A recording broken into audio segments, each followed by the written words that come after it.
मुस्लिम माता पिता की ये संतान कैसे बन गई मशहूर अभिनेत्री और रह गई जिंदगी भर के लिए कुंवारी। एक अभिनेत्री इतनी खूबसूरत कि हर कोई उनकी सुंदरता की तरफ खिंचा चला आता था। अपने दौर में उन्होंने हर नामी गिरामी फिल्म स्टार और डायरेक्टर के साथ काम किया। लीड हो, साइड रोल हो या फिर डांसर, उन्होंने हर तरह के किरदार को एक्सेप्ट किया। दर्शकों ने उन्हें काफी पसंद किया, लेकिन अचानक इनके चढ़ते करियर पर क्यों ब्रेक लग गया? क्यों बॉलीवुड की बड़ी बड़ी हीरोइनें उनके खिलाफ साजिश रचने लगी? क्यों उन्होंने प्यार तो बहुत लोगों से किया लेकिन शादी किसी से नहीं की? और कैसे एक हादसे की वजह से आशा पूरी जिंदगी कुंवारी रह गई और पूरा परिवार फिल्मों से जुड़ा होने के बाद भी आशा चुपचाप गुमनामी में क्यों चली गई? चलिए जानते हैं। आज के वीडियो में हम बात करने जा रहे हैं बोल्ड और बिंदास अदाकारा आशा सचदेव की। 1970 और 80 के दशक की मशहूर अभिनेत्री, काफी पॉपुलर थी। उनका जन्म 27 मार्च 1956 को मुंबई में हुआ था। उनका नाम रखा गया नफीसा सुल्तान। उनके पिता आसिफ हुसैन वारसी गजलें लिखा करते थे और उनकी मां रजिया फिल्मों में एक्टिंग किया करती थी। उनकी कुल 3 संतानें हुई, 2 बेटियां और 1 बेटा, लेकिन 1960 की शुरुआत में ही दोनों का तलाक हो गया। बेटियां चली गई मां के पास और बेटा पिता के पास रहने लगा। कुछ समय बाद रजिया ने दूसरी शादी कर ली, लेकिन इस बार उनके पति मुस्लिम नहीं बल्कि हिंदू थे।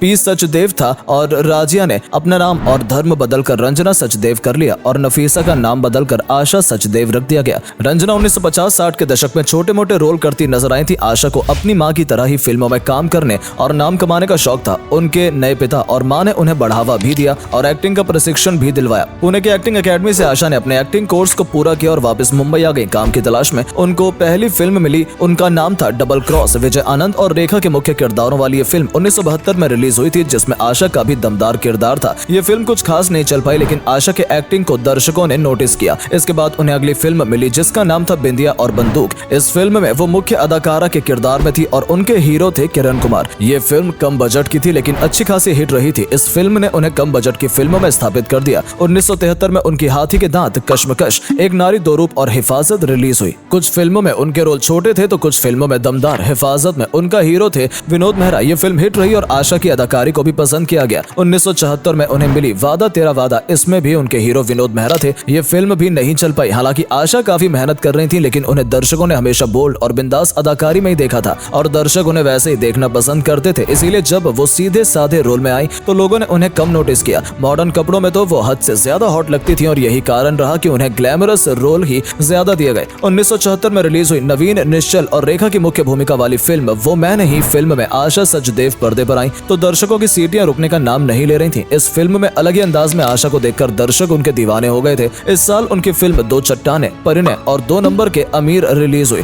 उन्होंने कभी भी किसी रोल से परहेज नहीं किया। जब जहां जैसा रोल मिला उन्होंने एक्सेप्ट किया और अपनी अदाकारी का दमखम दिखाया। उन्हें लीड साइड रोल सभी तरह के किरदार मिल रहे थे और वो सभी किरदार निभा रही थी। 1975 में उनकी फिल्म आई लफंगे। इसमें रणधीर कपूर, मुमताज और प्राण जैसे कलाकार थे। 1976 में उन्हें कई फिल्में मिली, लेकिन फिल्म महबूबा में रीता मल्होत्रा के किरदार के लिए उन्हें हमेशा याद रखा जाएगा। इसी साल उनकी लड़की, भोली भाली, शाही लुटेरा और हरफन मौला रिलीज हुई। 1971 में आशा के लिए सफलताओं का साल रहा। इस साल वैसे तो उन्हें कई फिल्में मिली, लेकिन सबसे चर्चित रही एक ही रास्ता फिल्म। इस फिल्म में वो लीड हीरोइन थी और मशहूर अदाकारा शबाना आजमी ने साइड किरदार निभाया था। इस फिल्म के हीरो जितेंद्र और विनोद मेहरा थे। इसी साल उनकी फिल्म आई एजेंट विनोद। ये फिल्म सुपरहिट रही थी। 1977 में उन्हें एक मामला फिल्म में काम करने के मौका मिला। इसी साल उनकी फिल्म आई मामा भांजा, जिसमें शमी कपूर, रणधीर कपूर और परवीन बॉबी नजर आई थी। फिल्म प्रियतमा में नीतू सिंह की सहेली का किरदार निभाने पर उन्हें बेस्ट सपोर्टिंग एक्टर का फिल्म फेयर अवार्ड भी दिया गया। सन 1980 में आशा ने द बर्निंग ट्रेन में सिर्फ एक गीत के लिए पर्दे पर अपनी मौजूदगी दर्ज करवाई थी, लेकिन वो मौजूदगी बहुत दमदार रही। फिल्म सत्ते पे सत्ता में भी उनकी छोटी भूमिका थी, लेकिन सशक्त भूमिका थी। आशा काम तो कर रही थी, लेकिन जितनी उन्होंने उम्मीद की थी उतना अच्छा काम और नाम उन्हें नहीं मिल पा रहा था। जानकार बताते हैं कि उन्होंने करियर की शुरुआत में ही बी ग्रेड फिल्म बिंदिया और बंदूक में काम किया,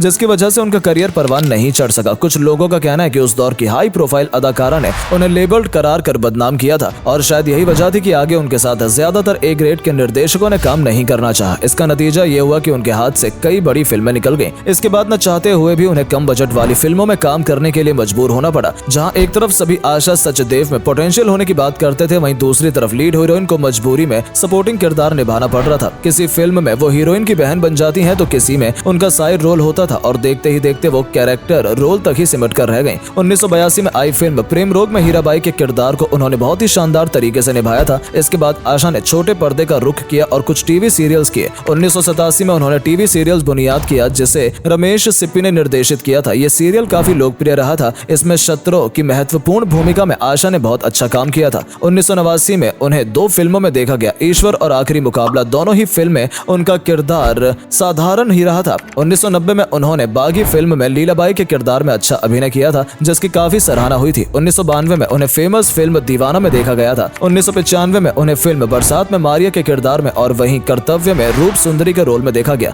2000 में फिल्म फिजा में वो कैरेक्टर के रोल में नजर आई थी, जिसमें उनकी एक्टिंग को काफी पसंद किया गया था, जिसमें वो जया बच्चन की दोस्त बनी थी। इसी साल उन्होंने फिर से टीवी का रुख किया और स्टार प्लस के इना मीना डीका में 3 सुपरस्टारों में से एक के रूप में नजर आई। 2007 में उन्होंने मल्टी स्टारर फिल्म में झूम बराबर झूम में फिर से बड़े पर्दे पर काम किया। इसमें उन्होंने शबनम का किरदार निभाया था। 2009 से 2010 तक उन्होंने टीवी धारावाहिक जुगली चली जालंधर में अच्छा काम किया था। धीरे धीरे उन्होंने फिल्मों को अलविदा कह दिया और एक्टिंग से दूरी बना ली। उन्हें हमेशा इस बात का मलाल रहा कि उन्हें अच्छे किरदार निभाने को नहीं मिले। अगर उनकी निजी जिंदगी की बात करें तो उनके भाई जो उनके पिता के साथ चले गए थे, वो बाद में एक मशहूर सिंगर बने जिनका नाम अनवर हुसैन है। आपको जानकर हैरानी होगी कि जाने माने अभिनेता अरशद वारसी उनके सौतेले भाई हैं। आशा की मां यानी कि रंजना सचदेव से तलाक के बाद उनके पिता ने अरशद की मां से शादी कर ली थी। इस हिसाब से अरशद वारसी आशा के सौतेले भाई हैं। हालांकि अनवर हुसैन ने एक मीडिया इंटरव्यू में बताया था कि उनका रिश्ता आशा सचदेव से आज भी पारिवारिक है, लेकिन सौतेले भाइयों में कोई अपनापन नहीं है। आशा सचदेव से कभी किसी के अफेयर की खबरें सामने नहीं आई, लेकिन वो एक बिजनेसमैन किशन लाल को पसंद करती थी और उनसे शादी भी करने वाली थी, लेकिन किस्मत को तो कुछ और ही मंजूर था। शायद आशा की किस्मत में पति का प्यार नहीं था और एक दिन ऐसा हादसा हुआ कि आशा की जिंदगी बदल गई। शादी के कुछ रोज पहले ही एक कार एक्सीडेंट में उनके होने वाले पति की मृत्यु हो गई। उस वक्त किशन लाल सिर्फ 30 साल के थे।